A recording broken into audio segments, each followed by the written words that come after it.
சொல்லி இவர் சொல்லியிருக்காரு எடப்பாடி பழனிசாமி. அதை பத்தி நீங்க எடப்பாடி பழனிசாமி தொண்டர்கள் வேதனை சொல்றாங்க. அதிமுக வந்து யாருக்கு வேதனை தெரியாம தொண்டர்கள் வேதனை இருக்காங்க. அதனால யாருக்கு ஓட்டு போடணும் அவங்களுக்கு தெரியும் அப்படிங்கிறாரு.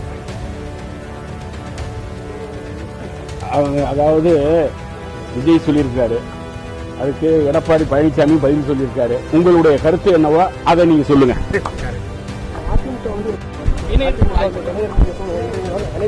அதிமுக தொண்டர்கள் எடப்பாடி பழனிசாமி 2 கோடி பேருங்கிறாரு. ஆனா வாங்கிய ஓட்டு 80 லட்சம் ஓட்டு தான் வாங்கினது.